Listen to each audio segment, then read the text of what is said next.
नमस्कार। चलिए आज एक बहुत बड़े बदलाव पर बात करते हैं। एक ऐसा बदलाव जो दुनिया भर की सप्लाई चेन्स में हो रहा है। अब फोकस सिर्फ सबसे सस्ता सामान लाने पर नहीं है। नहीं, अब कुछ और है जो ज्यादा जरूरी हो गया है। सोचिए, दशकों तक सप्लाई चेन का बस एक ही मकसद था, सस्ता और सस्ता। बस किसी भी तरह दाम कम हो। लेकिन वो जमाना अब चला गया है। हाल की घटनाओं ने हमें ये सिखा दिया है कि जो रास्ता सबसे सस्ता है, जरूरी नहीं कि वो सबसे अच्छा या सबसे सेफ भी हो। और यहीं से एक नए बैलेंस एक्ट की शुरुआत होती है। ये कोई छोटा मोटा बदलाव नहीं है, ये तो पूरी सोच में एक भूकंप की तरह है। अब कंपनियां सिर्फ एफिशिएंसी यानी दक्षता से आगे बढ़कर रेजिलियंस मतलब लचीलेपन की तरफ जा रही हैं।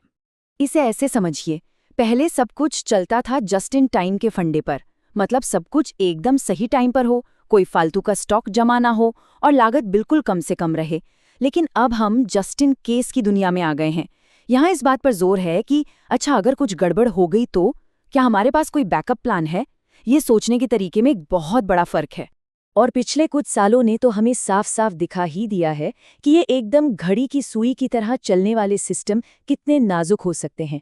एक महामारी आई, कहीं कोई राजनीतिक तनाव हुआ या किसी नहर में एक जहाज फंस गया और बस एक कड़ी टूटी तो पूरी चेन ही बिखर जाती है। लेकिन अब यहाँ एक मजेदार बात देखिए। इतना सब कुछ होने के बावजूद भी 42% कंपनियां अगले 12 से 18 महीनों में फिर से कॉस्ट कटिंग पर ही फोकस कर रही हैं। तो सवाल ये उठता है कि कोई कंपनी एक ही वक्त में मजबूत और किफायती दोनों कैसे हो सकती है? तो इसका जवाब क्या है? जवाब है दुनिया के बिजनेस मैप को ही बदल देना। चलिए देखते हैं कि कंपनियां अपने सप्लाई नेटवर्क्स को बिल्कुल नए सिरे से कैसे बना रही हैं। ये जो आंकड़े हैं ना, ये पूरी कहानी बताते हैं।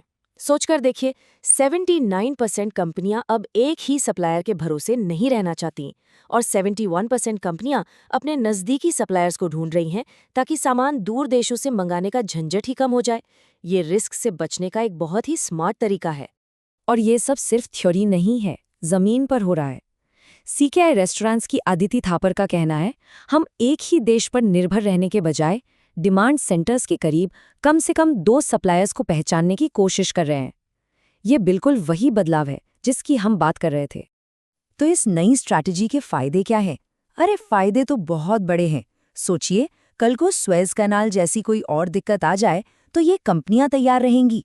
ये कस्टमर्स की बदलती डिमांड पर भी फटाफट रिस्पॉन्ड कर सकती हैं।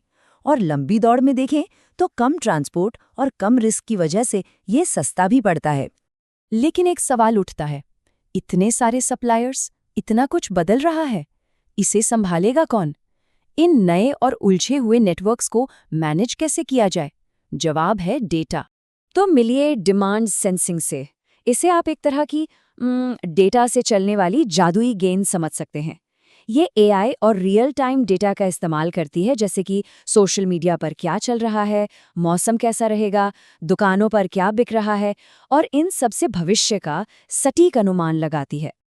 और ये कोई हवाई बात नहीं है, ये पिछले सेल्स के रिकॉर्ड से लेकर शिपमेंट डेटा, मौसम का हाल और यहाँ तक कि सोशल मीडिया पर लोग क्या बातें कर रहे हैं, सब कुछ देखती है। इन सबको मिलाकर ये आने वाले कल की एक स्मार्ट तस्वीर बनाती है। तो ये काम कैसे करता है? प्रोसेस काफ़ी सीधा है। पहला स्टेप, हर तरफ से रियल टाइम में ढेर सारा डेटा इकट्ठा करो। दूसरा स्टेप, एआई का इस्तेमाल करके उन छिपे हुए पैटर्न्स को पकड़ो जो इंसान नहीं देख सकते। और तीसरा स्टेप, एक बहुत ही सटीक फोरकास्ट तैयार करो कि आगे क्या होने वाला है। और नतीजा? यकीन मानिए ज़बरदस्त। फोरकास्ट की सटीकता में 15 से 40% तक का सुधार। इसका मतलब है कम बर्बादी, ज्यादा खुश ग्राहक और जाहिर है ज्यादा मुनाफा। लेकिन चलिए अब अलग अलग कंपनियों की कहानी से निकलकर उस एक सप्लाई चेन पर आते हैं जिस पर पूरी दुनिया की अर्थव्यवस्था टिकी है। जी हाँ, हम बात कर रहे हैं सेमीकंडक्टर्स की। सेमीकंडक्टर सप्लाई चेन दुनिया की सबसे पेचीदा, सबसे महंगी और राजनीतिक तौर पर सबसे नाजुक चेन है। जो फोन, जो लैपटॉप हम इस्तेमाल कर रहे हैं, जो गाड़ियां हम चलाते हैं, सब कुछ इन्हीं छोटी छोटी चिप्स पर चलता है। और इस नाजुक कड़ी पर दबाव लगातार बढ़ता ही जा रहा है। टंगस्टन जैसे जरूरी मटेरियल की कीमतें रातों रात 577% बढ़ जाती हैं।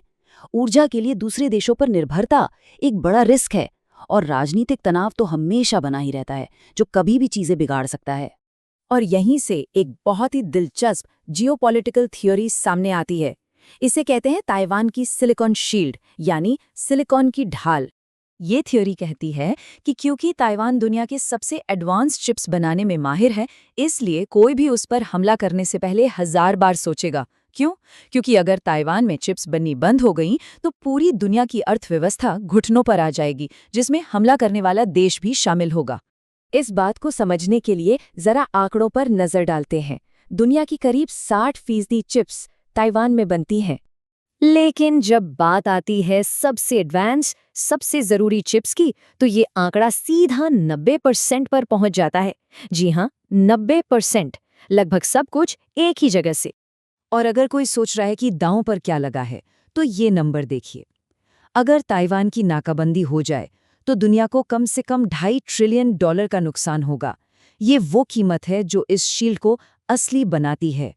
लेकिन कहानी में एक मोड़ है। जैसे जैसे अमेरिका और बाकी देश अपने यहाँ चिप फैक्ट्रियां लगाने पर अरबों डॉलर खर्च कर रहे हैं, कुछ लोगों को डर है कि ये शील्ड कहीं कमजोर ना पड़ जाए। मतलब रिस्क कम करने की कोशिश में अनजाने में एक नए तरह का रिस्क पैदा हो सकता है। तो आखिर में हम एक बड़े सवाल पर आकर रुकते हैं।